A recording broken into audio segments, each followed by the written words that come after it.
있습니다. 예. 예.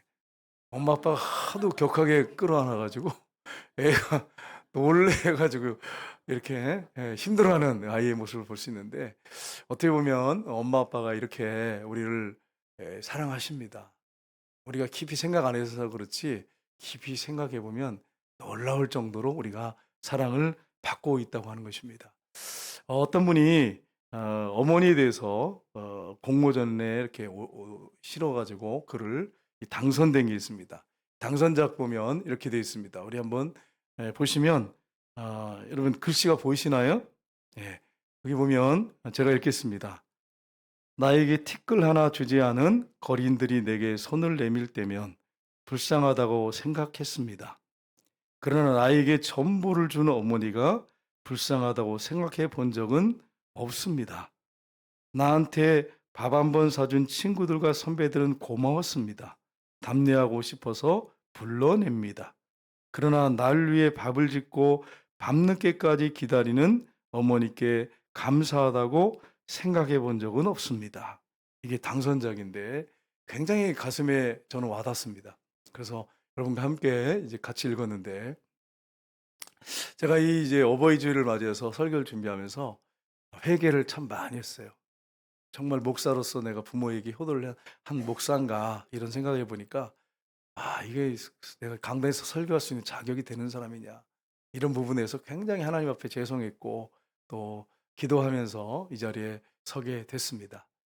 여러분, 우리 이 아버지 같은 경우에는 성격이 굉장히 불같으시고 강하신데도 자녀들에게 돈을 벌어야 가정을 이렇게 먹여 자녀들을 먹여 살리고 가정을 꾸려 나가지 않겠습니까? 근데 그 자존심 다 죽이고 그 불같은 성격에 아침에 나가셔서 저녁에 늦게까지 일하시고 돌아오시는 아버지를 생각하니까 너무 죄송한 거예요. 또 우리 어머니는 좀 소심하고 내성적인 성격이신데, 집이 가난하다 보니까 어 머리에다가 다라이를 이고 과일을 팔고 다니고 갈치나 어떤 생선을 팔러 다니는 걸 생각할 때 너무 가슴이 아픈 거예요. 저를, 우리 자녀들, 우리 형제들을 키우려고 그렇게 정말 수고하시는 그 모습을 생각하니까 아주 눈물이 날 정도로, 정말 찬성을 불러도 눈물이 날 수밖에 없는 그런 은혜를 하나님께서 부모님을 통해서 저에게, 우리 가정에 내리셨습니다. 저만 그렇습니까? 여러분과 저는 동일하지요. 여러분도 그렇지 않습니까? 여러분 이 자리에 있는 것은 그냥 있는 거 아니에요. 부모님의 그 헌신적인 사랑이 있었기 때문에 여러분이 지금 이 자리에 있는 것입니다. 이걸 여러분이 잘 생각해 보면 '내가 엄청난 사랑을 받았구나. 하나님께 내가 엄청난 은혜를 받았구나.' 하는 것을 우리가 알 수 있습니다. 오늘 읽은 오늘 본문 말씀해 보시면, 예수님께서 인류의 모든 죄를 다 짊어지시고 십자가에 죽으시기 전에 제자들한테 "너희들이 오늘 저녁에 다 나를 버릴 것이다." 이렇게 말씀하셨습니다. 십자가에 예수님이 달리셨습니다. 정말로 예수님 하신 말씀대로 제자들이 다 도망갔습니다. 그런데 도망가지 않는 사람도 있었습니다. 많은 여인들, 막달라 마리아, 그리고 요한, 예수님이 가장 사랑했던 요한이 십자가 밑에 있었습니다. 예수님께서 이렇게 보니까 십자가에서 여러분 그 고통이 얼마나 큽니까? 머리에 가시가 안 써서 피가 나오시지. 또 양손과 발에 못 박혀서 피를 흘리고 계시지. 여러분 그 못의 지탱에서, 세계의 못의 지탱에서 얼마나 고통스러우셨겠어요? 근데 우리의 죄 문제를 해결하기 위해서 끝까지 그 십자가에서 내려오지 않으셨어요. 근데 그 밑에 보니까 예수님의 어머니 마리아, 그다음에 사랑하는 제자 요한이 있는 것을 봤습니다. 예수님께서 "여자여 보소서 아들이니이다. 보라 내 어머니다." 이렇게 해서 그렇게 마지막에 우리를 위해 죽으시면서도 어머니를 끝까지 사랑하시고 끝까지 어머니를 사랑하는 제자 요한에게 맡기는 그런 모습을 볼 수가 있습니다. 여러분, 예수님은 정말 우리의 롤 모델이십니다. 효도의 롤 모델이십니다. 그래서 오늘 이 말씀을 가지고 우리는 어떻게 부모에게 효를 행할 것인가? 예수님의 모습을 보면서 우리가 우리 자신을 한번 점검해 보고 살펴보고 또 부모님의 은혜에 대해서 깊이 생각하는 귀한 시간이 되었으면 좋겠습니다. 첫 번째는 부모를 귀히 여기고 우리가 사랑해야 한다고 하는 것입니다. 여러분, 예수님이 이 세상에 태어난 방식은 우리가 일반적으로 가정에서 태어나는 그런 자녀가 태어나는 방식과 완전히 달랐습니다. 예수님은 하나님의 능력과 성령에 의해서 이 땅에 오셨습니다. 정말 온 우주를 창조하신 창조자. 천국에서 정말 영원히 내려오시지 않아도 되세요. 영원히 사시고 행복하게 평안하게 사실 수 있는 분입니다. 기쁨으로 사실 수 있는 분입니다. 그런데 우리의 죄를 다 짊어지기 위해서 이 땅에 오셨는데 아기 예수로 이 땅에 오셨어요. 성경에 누가복음 1장 35절에 보시면 이렇게 되어 있습니다. 같이 읽겠습니다. 천사가 대답하여 이르되 성령이 내게 임하시고 지극히 높으신 이의 능력이 너를 덮으시니 이러므로 나실 바 거룩한 이는 하나님의 아들이라 일컬지리라. 아멘. 어머니와 아버지에서 출생한 세상의 모든 사람들은 죄인입니다. 어머니도 죄인이고 아버지도 죄인이고 그 죄인의 몸에서 인간들은 태어납니다. 그러나 예수님은 성령에 의해서 지극히 높으신 이가 누구냐면 하나님이십니다. 하나님 아버지의 능력에 의해서 죄가 없이 철저하게 보호되셔서 마리아의 몸에 착상이 되셨습니다. 잉태되셔서 예수님이 이 땅에 오셨습니다. 죄가 없는 몸으로. 100% 하나님이시고 100% 사람의 몸을 입고 오셨는데 죄는 없으십니다. 그래서 예수님 평생 죄를 짓지 않으셨어요. 이 땅에 계실 동안에. 예, 이런 모습으로 오셨어요. 근데 이분이 누구십니까? 성부, 성자, 성령 삼일체 하나님이세요. 아버지 하나님, 성부, 아들 하나님이 성자, 성령 하나님 이렇게 삼위일체신데 아들 하나님이 이 땅에 인간의 몸을 입고 오셨어요. 근데 하나님의 성품이 어떤 성품이냐? 성경에 요한일서 4장 8절 한번 보겠습니다. 같이 읽겠습니다. 사랑하지 아니한 자는 하나님을 알지 못하나니 이는 하나님이 사랑이십니다. 하나님은 누구시라고요? 하나님은 사랑이십니다. 하나님의 성품은 사랑이세요. 육신의 부모하고 달라요. 육신의 아버지하고 달라요. 하나님 아버지는. 하나님은 사랑이십니다. 근데 성자 아들 하나님이 인간의 모습을 입고 이 땅에 오셨어요. 여전히 하나님이세요. 100% 하나님이시고 100% 사람이세요. 그러니까 부모를 얼마나 사랑했겠어요. 한번 생각해 보세요. 우리를 위해서 죽기를 위해서 오셨어요. 십자가에 죽기 위해서 오셨어요. 그렇게 우리를 사랑하신 분이십니다. 근데 그 어머니 아버지를 향한 사랑이 얼마나 뜨거웠겠어요. 어릴 때부터 자라면서 얼마나 효도를 했겠습니까? 이걸 우리가 예수님의 육신의 모습을 통해서 볼 수가 있습니다. 예수님이 성품이 그러셨으니까. 여러분 성경에 보면 예수님께서 가나 혼인잔치에 가셨어요. 이제 예수님께서 공생이 시작하시면서 처음으로 가나 혼인잔치에 갔는데 포도주가 떨어졌어요. 결혼식장에서 가장 중요한 게 포도주입니다. 음료수인데 우리나라하고 달라요. 우리나라는 물이 정말 좋은 나라예요. 근데 이스라엘은 석회질이 많아서 물을 못 먹습니다. 포도주로 또 포도즙으로 만들어서 먹습니다. 포도주가 그 결혼잔치에서 떨어진 것입니다. 그랬을 때 요한복음에 보면 2장 3절 한번 보겠습니다. 같이 읽겠습니다. 포도주가 떨어진지라 예수의 어머니가 예수에게 이르되 저들에게 포도주가 없다 하니 예수께서 이르시되 여자여 나와 무슨 상관이 있나이까 내 때가 아직 이르지 아니하였나이다. 아멘. 여기서 여자여 그러니까 어머니를 예수님은 그렇게 무시하나 이렇게 여자가 뭐야 여자여가 뭐야. 근데 이게 원어상에 보면 구나이라는 헬라어 단어입니다. 이걸 이제 호칭을 하면서 구네라고 하는 단어를 쓰는데 여인이여라는 단어입니다. 이건 여러분 누구에게 쓰냐면 그 당시의 문화, 지금하고 달라요. 우리는 지금 여자야 그러니까 어머니를 무시하는 것 같지만 그 당시에는 여인이여라고 하는 건데 왕후나 여왕에게 쓰는 그런 단어입니다. 왕후나 여왕에게 쓰는 존칭어입니다. 우리 성경은 번역되면서 그냥 여자여 이러니까 뭐 이렇게 어머니 무시하나 근데 그렇지 않고 예수님을 여왕처럼 어머니를 여왕처럼 황후처럼 이렇게 불렀던 것입니다. 여자여 이렇게 하는 게. 우리가 이 성경을 보면서 그냥 있는 그대로 받아들이시면 안 됩니다. 어머니를 얼마나 사랑했는지 우리가 알 수 있습니다. 어머니를 얼마나 존귀하게 여겼는지 알 수 있어요. 여러분과 저는 어떻습니까? 어머니나 아버지를 존귀하게 여기고 사랑하십니까? 그 부분을 한번 생각해 봤으면 좋겠어요. 혹시 어머니가 아버지가 나이가 드셔가지고 연세가 드셔서 판단력이 흐려지기도 하고 때로는 지금 젊은 사람들 머리 어떻게 따라가겠어요? 뭐 얘기를 좀 하면 잔소리 듣고 막 소리 지르고 그런 잔소리 그만하라고 내가 뭐 어린애라고 그래서 그렇게 혹시 소리 지르고 부모에게 함부로 말하진 않았는지. 여러분 부모는 항상 자녀들에게 어떤 마음으로 얘기합니까? 사랑하는 마음으로 자녀 잘 되라고 하지 부모가 자녀가 잘못되라고 말하는 부모가 세상에 어디 있어요? 여러분 이 깡패나 이런 조직 사회에서 그렇게 활동하는 그런 폭력배들도 자기 자식은 잘 되기를 원해서 그렇게 애를 쓰는데 여러분 어머니 아버지가 여러분한테 연세가 드셔서 말할 때 여러분을 사랑해서 여러분 잘 되라고 하는 말인데 여러분은 그러니까 저는 어떻습니까? 잔소리로 들어요, 잔소리로. 예. 그러다 보니까 많이 부딪히잖아요. 그 마음을 헤아리지 못하고 자꾸 부딪혀요. 여러분, 우리가 아버지 어머니를 귀하게 여겨야 합니다. 그리고 사랑해야 합니다. 이렇게 하는 것이 크리스찬들이 당연히 할 일인 것입니다. 이 사실 여러분 잊지 마시기를 주님으로 축복합니다. 사진 하나 보겠습니다. 여기 이 교회가 안산 제일교회입니다. 이 교회에서 실제 있었던 일입니다. 효상이라고 하는 아이가 이제 신앙생활을 잘했어요. 고등부 1학년 학생인데 열심히 신앙생활을 잘했어요. 어머니와 함께 열심히 교회 다녔는데 아버지는 교회를 안 다니는 거예요. 매일 술만 드시는 거예요. 아버지가 알코올 중독자였어요. 근데 이 아버지가 그러다 보니까 강견변증이라는 병이 왔습니다. 간이식술을 받아요. 술을 하도 드시니까. 근데 여러분, 간이식을 받으려면 누가 기증을 해야 되잖아요. 근데 막 알아보는 거예요. 기증을 할 사람을 알아보는데 없어요. 백방으로 알아봤는데 간을 기증해 줄 사람이 없어요. 또 기증한다고 해도 또 안 맞아.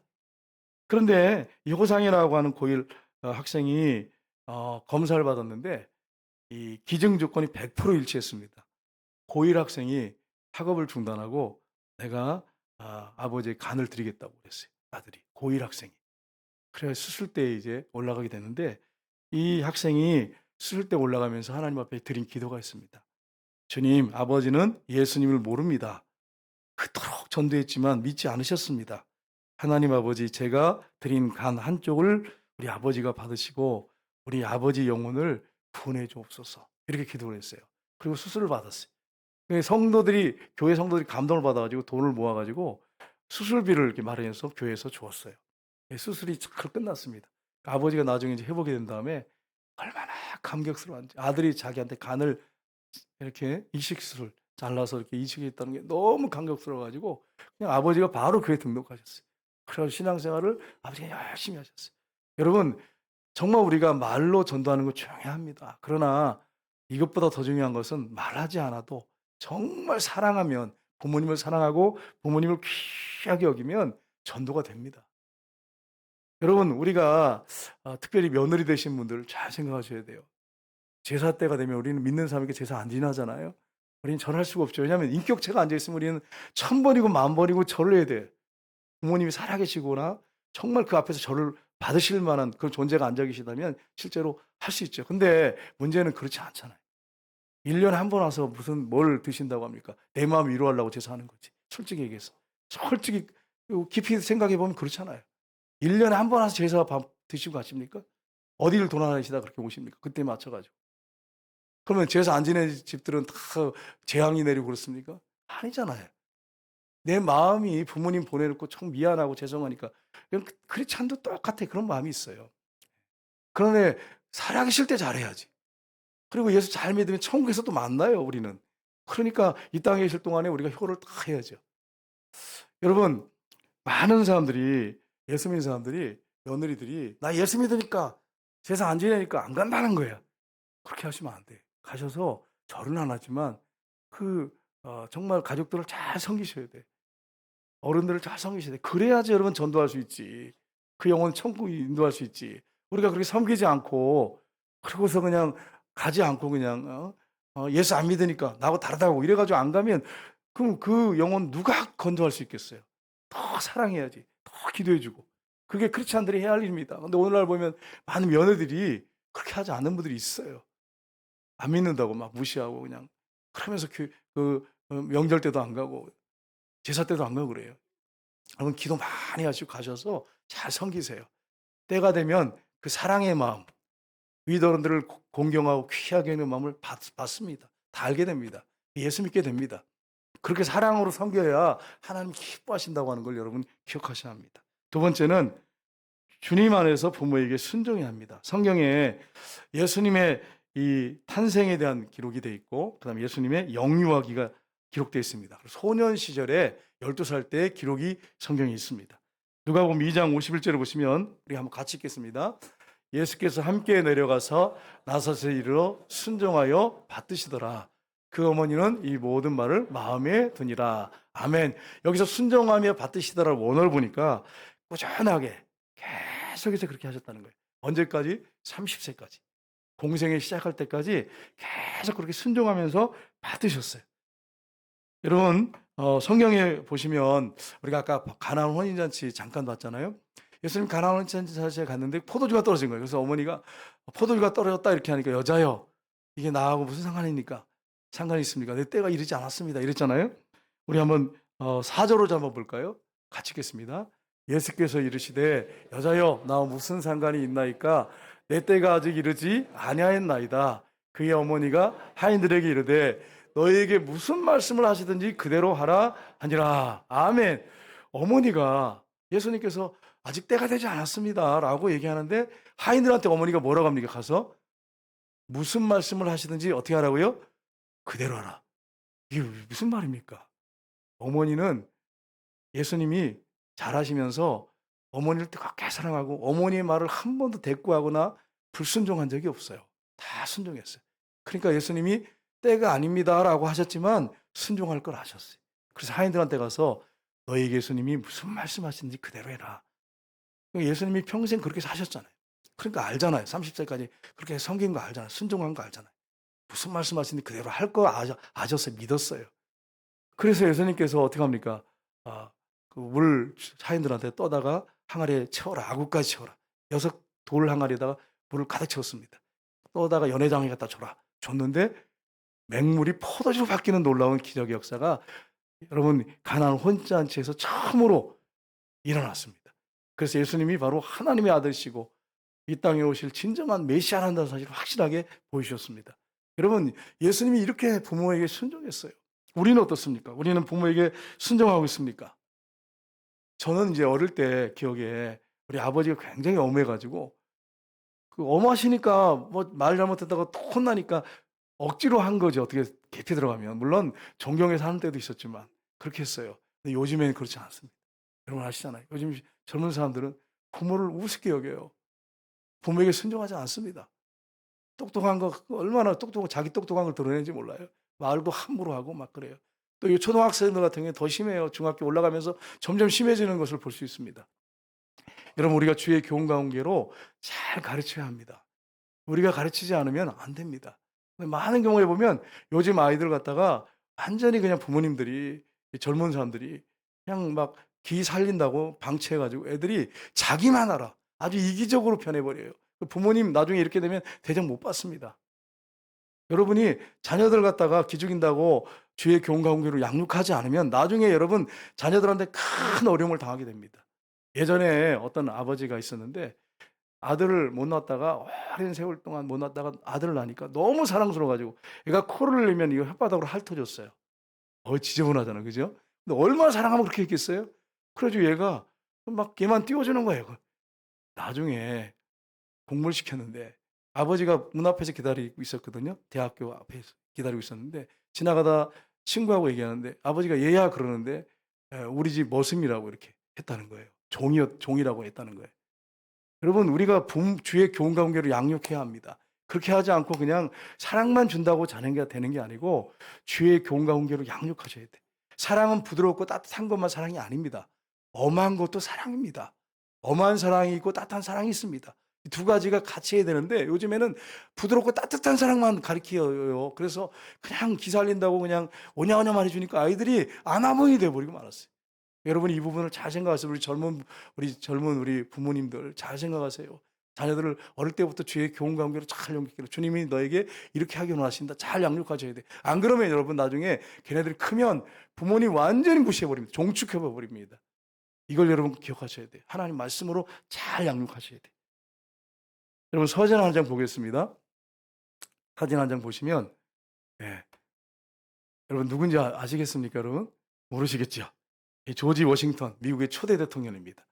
어릴 때 집이 굉장히 가난했어요. 아버지가 일찍 돌아가셔 가지고 어머니하고 둘이 살고 있었는데 너무 찢어지게 가난하니까 돈을 벌어야겠다고 생각한 거예요. 그래서 이제 그 선박 회사에 취직해 가지고 배를 타려고 인제 딱 생각을 하고 배에다 짐을 다 실었어요. 근데 어머니가 손을 붙잡고 우는 거예요.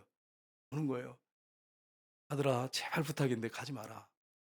어머니의 마지막 소원이다. 제발 가지 마라." 그래서 어머니가 그 배를 타야 되는데 짐을 다 싣고 계속 우니까 어머니가 너무 안쓰러운 거예요. 그래서 끌어안고 어머니 "알았습니다. 안 가겠습니다." 그래서 아들도 울었어요. 그래서 인제 짐을 실어 놓고 안 갔어요. 안 가고 이제 있으니까 어머니가 그러더라는 것입니다. "너는 하나님께 복을 받을 것이다." 이렇게 얘기했습니다. 그리고 어머니가 매일같이 기도하는 거예요. 교회에서 기도하고 집에서 기도하고 아들을 위해서 몇 년 기도했느냐? 37년을 기도했습니다. 나중에 57 세에 1787년 4월 30일 대통령 취임을 하게 됩니다. 대통령이 되셨어요. 근데 여러분 그 당시에 선거인단 만장일치 대통령이에요.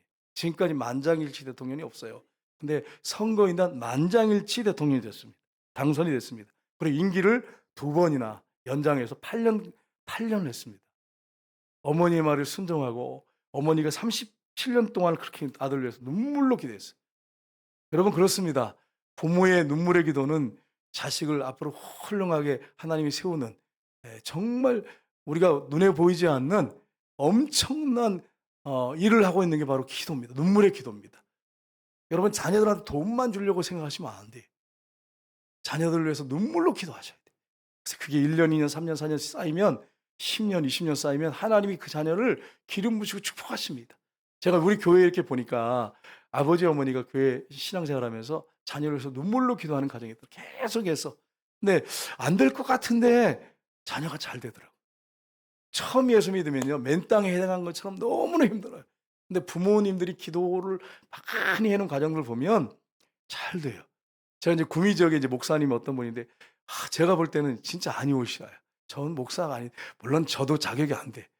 평가하면 안 되는데 정말 저런 성품을 가지고 어떻게 목사가 돼. 그런 생각을 했거든요. 근데 기도하는데 주님이 그 어머니 아버지가 얼마나 기도한지 알고 있느냐 이러시는 거예요. 그래서 저 얘기를 했어요. 저는 딱 볼 때 저분은 저렇게 하면 안 되는데 말도 저렇게 행동하면 안 되는데 근데 교회 잘 이끌고 있어요. 근데 그게 그분이 잘나고 탁월해서 그렇습니까? 아니에요. 어머니가 눈물로 기도하고 있어요. 그 뒤에서. 그러니까 여러분 어머니 아버지의 기도가 얼마나 큰 영향을 미치는지 모릅니다. 여기 아버지 되신 분들 여러분 정말 기도하셔야 합니다. 자녀를 위해서. 아내한테 맡기시면 안 돼. 우리 여기 남자분들 여기 설교 말씀 듣는 분들 여기 지금 다 보고 있어요. 제가 다 보고 있어요. 아내가 자녀를 위해서 기도하도록만 시키지 마시고 여러분 거룩한 손을 들고 아버지가 기도하는 거는 정말 잘 받으십니다. 아버지들이 손을 들고 자녀를 위해서 거룩한 손을 들고 기도하는 역사가 있으시길 주님으로 축복합니다. 여기 우리 장로님 한 분은 새벽기도 마치면 가가지고 이게 자녀를 놓고 기도를 축복기도 계속 했대요. 자녀가 처음에는 신앙생활을 그렇게 잘하지 않았어요. 근데 지금은 안수임 집사님이 돼가지고 교회 대구에서 재정을 맡고 있다는 거예요. 여러분 이게 아버지 어머니의 기도예요. 기도로 하나님 받으신 거예요. 기도 안 했다면 어떻게 됐겠어요? 어떻게 될지 몰라. 어떻게 될지 몰라. 여러분 자녀에게 정말 복이 되는 것은 유산 물려주고 막 이게 아니고 여러분 자녀를 위해서 눈물로 기도하는 거예요. 하나님의 손을 들고 기도하는 거예요. 하나님이 그런 자녀에게 크게 축복하십니다. 이걸 여러분 기억하시기를 주님 여러분 축복합니다. 그리고 여러분 부모에게 순종하셔야 합니다. 성경에 뭐라고 말씀했습니까? 여러분 성경에 에베소서 5장 1절 한번 볼까요? 같이 읽겠습니다. 자녀들아 주 안에서 너희 부모에게 순종하라. 이것이 옳으니라. 아멘. 예수 믿는 사람들은 주님 안에서 부모에게 순종해야 합니다. 골로새서 3장 20절 보겠습니다. 같이 읽겠습니다. 자녀들아 모든 일에 부모에게 순종하라. 이는 주 안에서 기쁘시게 하는 것이니라. 아멘. 여러분이 아버지나 어머니가 어떤 얘기했을 때 내가 볼 때는 아니야. 그럼에도 불구하고 주 안에서 그게 하나님의 계명에 어긋난 게 아니라면 여러분 모든 일에 순종할 때 하나님이 기뻐하세요. 주님이 기뻐하세요. 순종하셔야 돼요. 세 번째는 부모를 공경해야 합니다. 예수님께서 십자가에 못 박혀 죽으실 때 오늘 본문 내용이잖아요. 그렇게 피를 흘리며 죽어가시는데 세 번째 7마디 말씀을 하셨거든요. 십자가에서 세 번째 말씀이 오늘 본문의 말씀이에요. 오늘 20절 한번 볼까요? 같이 읽겠습니다. 예수께서 자기 어머니와 사랑하시는 제자가 곁에 있는 것을 보시고 자기 어머니에게 말씀하시되 여자여 보소서 아들이다 하시고 또 그 제자에게 이르시되 보라 내 어머니라 하신대 그때부터 그 제자가 자기 집에 모시니라. 아멘. 요한이 그때부터 어머니 자녀 형제들이 있었거든요. 근데 요한에게 부탁했어요. 미래를 보시고 하신 것입니다. 어머니 그때부터 자기 집에 어머니를처럼 모셨다는 거예요. 여러분 요한이 어떻게 됩니까? 나중에 제자들이요 예수님이 십자가에 죽으시고 부활하는 것을 보고 성령의 능력을 받고 부활을 증거하다가 십자가 죽고 부활하신 주님을 증거하다가 다 순교했습니다. 근데 요한은 끓는 가마에 기독교 역사에 보면 끓는 가마에 던졌는데 안 죽었어요. 안 죽었어요.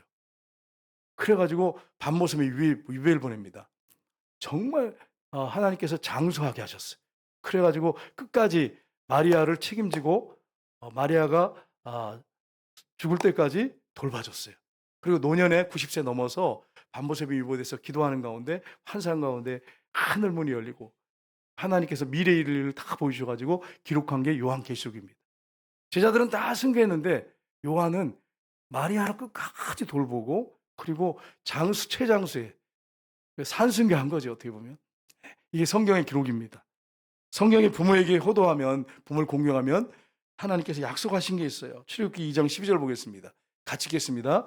내 부모를 공경하라. 그리하면 내 하나님 여호와가 내게 준 땅에서 내 생명이 길리라. 아멘. 가나안 땅에 들어가서 너희들이 생명이 길라면 부모를 공경해라. 이렇게 말씀하신 것입니다. 이 십계명 500의 말씀이에요. 신명기에 이걸 좀 더 구체적으로 말씀하셨어요. 신명기 5장 16절 보겠습니다. 너는 내 하나님 여호와께서 명령하신 대로 내 부모를 공경하라. 그리하면 내 하나님 여호와가 내게 준 땅에서 내 생명이 길고 복을 누리리라. 아멘. 우리가 부모를 공경하는 거, 부모에게 순종하는 건 당연히 할 일입니다. 근데 하나님 뭐라고 말씀하세요? 내 생명이 길고 뭘 누린다고요?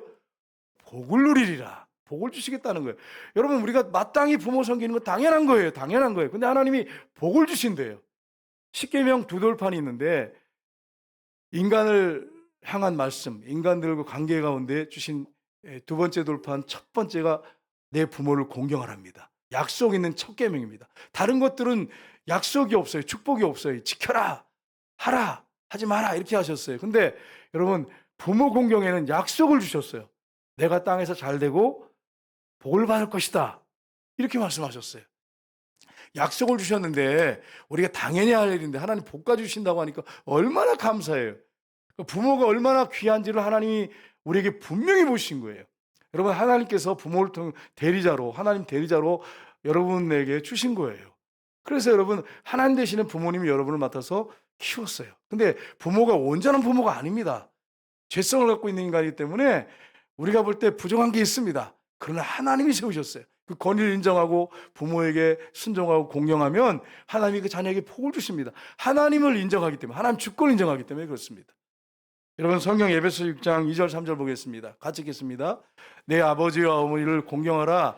이것이 약속 있는 첫 계명이니 이로써 내가 잘되고 땅에서 장수하리라. 아멘. 하나님이 약속을 하셨다는 거예요. 약속 있는 첫 계명, 복을 주겠다고 하는 첫 계명이라고 분명히 말씀하고 있습니다.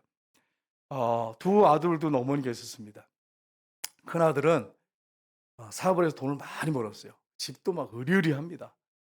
외제차 타고 다니고 날마다 좋은 음식 먹고 옷도 완전히 그냥 명품들만 그냥 몸을 감고 그리고 살았어요. 근데 둘째 아들은 잘 일이 풀리지 않아 가지고 조그만 구멍가게를 하고 있었습니다. 먹고 살기도 힘들어요. 집도 작고. 근데 어머니가 큰아들 집에 안 가는 거예요. 그리고 자꾸 작은 집에 와서 사는 거예요. 그러니까 큰아들이 답답한 거예요. 집도 크고 방도 많은데. 그래서 어머니한테 와서 얘기했습니다. 어머니, 집에 우리 가십시다. 동생이 이렇게 먹고 살기도 힘들고 집도 작고 그런데 여기서 그걸 불편하지 않냐고. 동생 불편하다고. 갑시다. 내가 외국도 보내드리고 어머니 좋은 옷도 많이 사드릴 테니까 갑시다. 갑시다. 이러니까 어머니가 안 가겠다는 거예요. 나 여기가 좋다는 거예요. 그래서 뭐라고 하냐면 어머니가 이런 얘기를 했습니다. 내게 필요한 것은 좋은 집, 좋은 음식, 좋은 옷도 아니다. 동생은 밤마다 와서 내 등을 긁어주고 손자들이 와서 학교 갔다 오면 그날에 있었던 즐거운 일을 나한테 이렇게 해준다. 내가 뭘 그렇게 잘 먹고 잘 살고 누리면서 사는 거 그걸 내가 기뻐할 것 같이 생각하느냐? 아니다. 그러면서 그 작은 아들 집에 어려운데 거기 머물러 있는 거예요. 여러분, 제가 왜 이 말씀 드린지 여러분 아시겠어요? 우리가 막 부모에게 좋은 옷 사드리고 막 외국 보내드리고 그것만이 효도라고 생각하시면 안 돼요. 가나에서 우리가 혹시 못 해줄 수 있어요. 그러나 어머니 사랑합니다. 아버지 사랑합니다. 그렇게 하면서 잘 섬기면 그게 효도인 거예요. 그거 하나님 기뻐하는 효도인 거예요. 여러분, 우리 중에 여기 지금 좀 앉아 계시는데 어머니 아버지한테 전화를 해서 이번 어버이 이렇게 네, 주간이잖아. 어버이날 있었는데 "어머니 사랑합니다. 아버지 사랑합니다." 이렇게 말을 해 보셨나요? 오늘 여러분 안 하신 분들은 오늘 예배 마치고 오늘 저녁이든지 내일이든지 꼭 여러분 전화하셔서 살아계신 분들한테 "어머니 사랑합니다. 아버지 사랑합니다." 제가 우리 어머니한테 예전에 그렇게 너무 감사해서, 왜냐면 어버이날만 되면 눈물 나니까. 그래서 "어머니 사랑해요." 그랬더니 전화를 딱 끊어 버려요.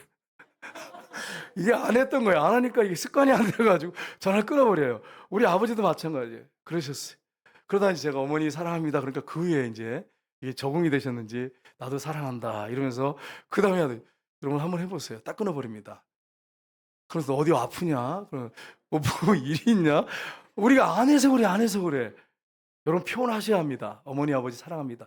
돈을 많이 드린다고 그게 효도 아니에요. 물론 우리가 좀 어머니와 아버지 어려우시니까 경제적으로 연세도 있으시니까 우리가 물질을 상계합니다. 공경해야 합니다. 그러나 그 이전에 사랑의 마음을 가지고 표현하셔야 합니다. 어머니, 아버지 사랑합니다. 이렇게 표현하셔야 합니다. 그런데 그걸 얼마나 기뻐하시는지 몰라요, 여러분. 그리고 어머니, 아버지 만나거든 살아계시거든 꼭 끌어안아 주세요, 여러분. 저는 우리 어머니한테 꼭 그렇게 합니다. 어머니 볼 때마다 꼭 끌어안아 줘요. "어머니, 네 왜소해." 우리 어머니 작잖아요. 여러분 우리 어머니 작지만 소심하고 내성적인데 그런 몸으로 자식 키운다고 행상을 하시고 그랬어요. 쫓겨다니면서. 그리고 그 산을 넘어서 다니시면서. 제 기억에 그래요. 서울에 있는데 달동네 같은데 그걸 이고 그 조그만 키에 그런 몸을 가지고 다니셨어요. 이게 사랑 아니겠어요? 아버지가 직장 생활할 때 별의별 수모를 다 당하고 그런데도 그 자리를 지키면서 끝까지 왜 그 일을 하고 있습니까? 자식을 사랑하고 아내를 사랑하기 때문이에요. 하루에도 수십 번 사표 쓰고 싶은데 참고 그 자리에 있는 것은 자식들 사랑하기 때문이에요. 왜 이 사랑을 받고 지금 이 자리에 있는 것입니다. 이걸 잊어버리면 안 되는 것입니다. 이 사실을 기억하고 이 어버이주를 맞이해서 부모님에 대해서 더 한번 깊이 생각해 보시고 표현하시고, 정말 우리가 말로만 표현하는 게 아니라 또 우리가 정성을 다해서 물질로 부모님을 섬기는 그런 역사들이 여러분과 저에게 있으시기를 주님 여러분 축복합니다. 이